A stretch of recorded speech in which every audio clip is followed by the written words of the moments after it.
Hello, everyone. This is Maureen, and welcome back to another day of praying through the darkness.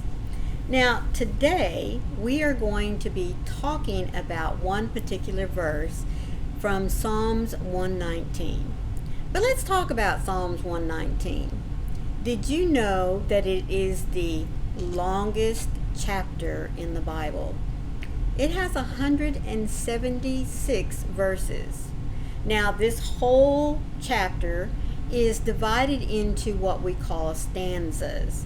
Stanzas that compose of normally eight verses. Now, this particular chapter has 22 stanzas. And what's very interesting about this particular chapter in the Bible is that many debate whether it was written by David or Ezra, possibly a collection of different people, but I believe that most do agree that it very possibly belongs to David simply because of the words, of the writing style, of the acoustics of the stanzas themselves. But it really doesn't matter who wrote this. It is a beautiful compilation of truly understanding God's Word, of truly understanding of who God is, His laws, His promises, His ability to deliver on everything that He promised for us. Now, the verse that we're going to be looking at today is verse 116, and it is found in the 15th stanza. Now, what's very, it's not unusual, but what stands out about this particular verse is that it is a prayer. Just one just one line in this whole stanza. In fact, just one line out of 176 that is a prayer to God. Because what we see up to this verse is a acknowledgement of all that God has done. His deliverance of His people, His provisions for them, like when they were out in the middle of the desert and He provided manna for them every day to have. When He delivered them, out of bondage, when He delivered them into the land of where He wanted them to be, and when He took them to different areas and said, "This land is yours. All you have to do is go in and claim it." These were all promises that were fulfilled. And we get to see that whenever we read all of the verses leading up to 116. But 116, all on its own, is a prayer of showing how God has used His love to sustain not only His people, but we as individuals. Sustain me according to your word, my Father, that I may live, and do not let me be ashamed of my hope. Sustain me so that I might live. What the psalmist here is saying, come and fill me, Lord, for I want to live. Now, we're not talking about live this human body forever. We are talking about living a holy life with God. We want Him to come and fill us. We want Him to make His presence known to us, to fill us, to take care of us, to give us a spiritual life that is worthy and beholding to Him. So we want Him to come and fill us. Do not let me be ashamed of my hope. Now, as Christians, we shouldn't be ashamed to be a Christian, should we? No. And that's what the psalmist is saying. Don't let me be ashamed of my hope, which is God.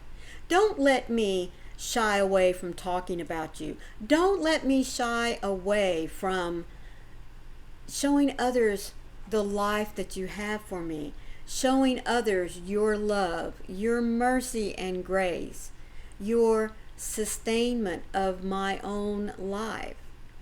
Don't let me be ashamed. Fill me with your presence so that I may show others who you are and why they should accept you as well. Psalms 116 is a prayer of thanksgiving, of telling God, not only do I want you to fill me, but I also want you to use me to be an example for you. You know, there is no powerful love greater than God's. And all we are asked to do is, number one, to reach out and accept that love. And then number two, to turn right around and share it with others. So this beautiful prayer that falls within this very long Psalms that has been compiled over a lifetime of remembrance, of thanking God for sustaining, for thanking God for always being there. This little prayer is one that we should all think of daily. Lord, sustain me according to your word that I might live. Sustain me, fill me with all that you are, so that I might live a spiritual life. And do not let me be ashamed of my hope that is found in you. Don't let me be ashamed to have that. Let me be a vessel, a trumpet, so that others can share this love, grasp onto it, and live a life that is pleasing to you. When the storms of life toss me around, it can be difficult to find my grounding. Where are you in this, God? I may find it hard to see your goodness, but even in the chaos, you are full of peace. Your word calms the wildest tempest and makes the sea like glass. Your word is full of light. It is sustenance for me when I am hungry. I will not be ashamed of my hope if my hope is in you and your faithfulness. When I wonder whether you are present, help me to look into history to see what it reveals about your character. When I look with my eyes of faith, I will see you. Your goodness is inescapable, and your mercy cannot be exaggerated. What a wonderful love you have for me that sustains me. Lord, you are the one who holds my life. You keep me even as I stumble. Lord, be the strength of my heart and the wisdom that I so desperately need, for I depend on you to come through, and I believe that you will. When I wonder whether you are present, help me to look into history to see what it reveals about your character. When I wonder when you are present, turn my eyes towards history, because God has always been present from the very beginning of time. From the moment Adam and Eve sinned in the garden, God was there. God already had a plan to bring us back into his presence, to bring us back to be what he created us to be, and that is a companion to him and a light for others, so that we may all one day be joined with him again in heaven. Thank you so much for joining me today for these words. Please be sure to hit that thumb and share it out if you know of anyone who needs to be reminded that God loves them. Let me also remind you that these devotionals that I bring to you every day come from this little blue book that's put out by Broad Street Publishers. You know, there's a link down in the description box if you wish to go and have your own copy. Just click on it it'll take you right to it. Please also remember, God loves you. There is no need for you to fear or to even allow Satan to come into your life and wish to put a wedge between you and God. Don't let him do it.